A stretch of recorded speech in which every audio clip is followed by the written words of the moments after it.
Olá, amigos e amigas, Diácono Beto, Paróquia São Miguel Arcanjo, Arquidiocese de Maringá. Estamos estudando o segundo livro de Samuel. Este é o nosso 24º estudo, onde veremos o capítulo 23, que terá dois temas ligados com outros temas desta parte de apêndice. Primeiro, as últimas palavras de Davi, que está ligado com o capítulo anterior, o 22, o Salmo de Davi. E na segunda parte do estudo de hoje, nós veremos os valentes de Davi. Uma lista de pessoas, guerreiras, fortes, valentes, que ajudaram a Davi a governar pela espada e pela força. Peçamos que a Trindade Santa nos abençoe neste estudo, ela que é Pai, e Filho, e Espírito Santo. Amém. Se você ainda não está inscrito em nosso canal, se inscreva. Deixe o seu joinha, faça seus comentários, porque isso é muito importante para que o YouTube distribua o nosso conteúdo para mais pessoas, ajudando-nos assim a evangelizar através da palavra. Quando você pega a sua Bíblia no capítulo 23 de 2 Samuel, nós temos do versículo 1 até o versículo 7 as últimas palavras de Davi. Não são propriamente um testamento. O testamento vai estar lá no segundo capítulo de 1 Reis, que é o próximo livro que nós vamos ver. Aqui é como que um momento onde vai falar da grande relação que Davi tem com Deus, o abençoado. E nós vamos olhar um pouco isso daí. Começa assim: foram essas últimas palavras de Davi, porém não a sua morte ainda. Oráculo de Davi, filho de Jessé, oráculo do homem que foi exaltado, do ungido do Deus de Jacó, o cantor dos cânticos de Israel.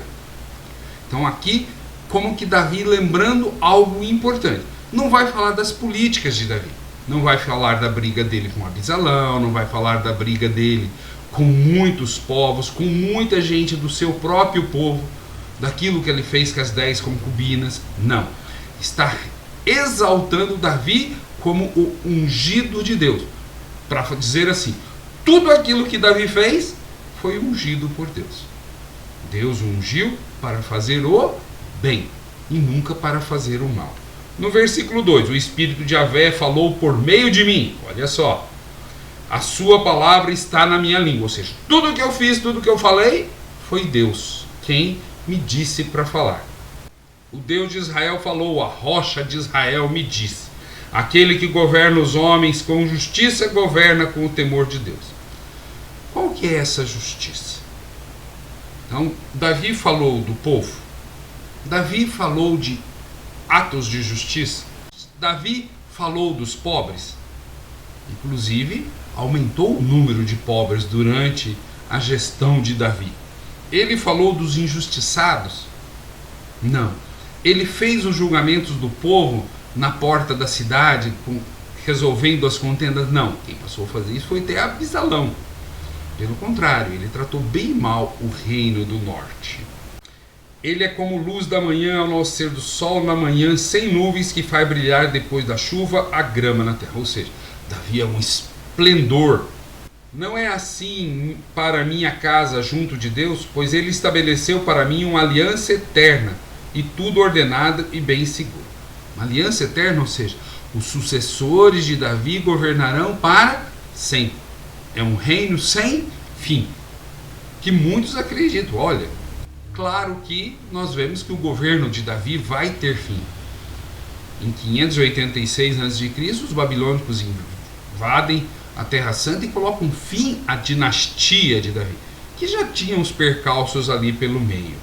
Então essa aliança eterna da sucessão de Davi é algo que foi implantado, como Deus vai fazer Davi governar para sempre. Então no tempo de Jesus eles esperavam a volta de um sucessor de Davi. No entanto, a gente de Belial é aquele demônio cananeu que a gente viu no estudo passado, é toda como os espinheiros. Espinheiros são coisas ruins no meio da plantação, que se rejeitam porque não podem pegar com a mão. O homem que os toca é cheio de ferro e de madeira de lanças, e são queimados no lugar. Ou seja, era um povo belicoso, guerreiro, forte e que incomodou muito e que tinha as suas divindades, inclusive algumas até direcionadas para o povo de Deus para fazer mal. Também o povo de Deus fazia mal para eles. Quantas vezes eles foram invadidos? Essa é a primeira parte, as últimas palavras de Davi. Ele não fala do seu governo, mas dessa relação com Deus para falar assim, gente, o que eu fiz foi Deus quem mandou. Eu só faço o que Deus manda. Temos que pensar bem. Nessa segunda parte, que vai do versículo 8 até o 39, nós vamos ter os valentes de Davi. Aqui são citados, lá no último versículo, no 39, que foram 37 guerreiros que ajudaram Davi durante o seu governo a impor ou defender o território pelas armas. Porém, se você contar os nomes, dão 36. E não tem o nome de Joabe. Joabe é citado 2 vezes como irmão de Abisaí e irmão de Azael. Mas não é citado Joabe. Então pode ser o 37 Joabe? Pode, mas o texto não deixa claro. Mas você tem 37 citados, como o número 37 como aqueles que são os guerreiros, mas quando você conta os nomes tem 36. E aí começa falando, estes são os valentes de Davi. E aí começa Isbaal, lá no versículo 9, Eleazar, depois no versículo 11, Sama.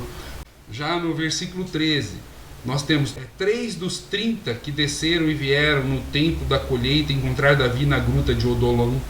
Então, e aí vai citar esses 3. Depois nós vamos ter uma lista seguida de nome, que vai desde o versículo 24 até o versículo 39, que termina com Urias, o heteu, aquele que foi marido de Betsabeia, que está aqui, que Davi mandou matá-lo, é colocado aqui, no total de 37. Contando os nomes pela Bíblia de Jerusalém, 36. O que nós temos aqui? Apêndices datados ou do início do governo de Davi ou do final do governo de Davi, com certas questões teológicas, como a gente viu no Salmo, como a gente viu nessas últimas palavras de Davi, também falando apenas dele como um servo de Deus, deixando até o governo meio de lado, falando assim, eu governei por Deus. Como tem gente que fala hoje, né? Pessoal, hoje nós vamos trabalhar o dia inteiro para a honra e a glória de Javé. Trabalhar o dia inteiro para a honra e a glória de Javé não é você estar só no seu emprego. É você fazer as coisas de Deus. Santa Teresa de Jesus, ela fala que em 1574 os homens rezam com 1000 problemas comerciais na cabeça. Isso hoje é mais verdade do que tudo. Então, nós não podemos falar que tudo que nós fazemos é para Deus. Claro, você precisa trabalhar sim, eu também. Vou terminar de gravar esse vídeo e vou para a minha marcenaria trabalhar. Porque eu preciso fazer meu artesanato, eu preciso fazer minhas coisas para pagar as despesas da minha casa. Então eu vou lá, peço a Deus a sua bênção para que eu possa sustentar dignamente minha casa. E lá eu procuro ser o mais correto possível. Então tem gente que está buscando enriquecer e está colocando como honra e glória de Deus. O enriquecimento, gente, não é uma dádiva de Deus. O enriquecimento é algo que hoje a sociedade coloca como grande objetivo. Tem gente se matando para ficar rico. Então, voltando ao texto, nós temos no capítulo 23 2 partes. A primeira, que se relaciona ao capítulo 22, sempre de pares e impares, e a segunda parte, que vai ser relacionada aos feitos heróicos de Davi. No capítulo 21, de 15 até o 22, que é o final. No próximo vídeo, nós vamos olhar o capítulo 24, que é o final do livro.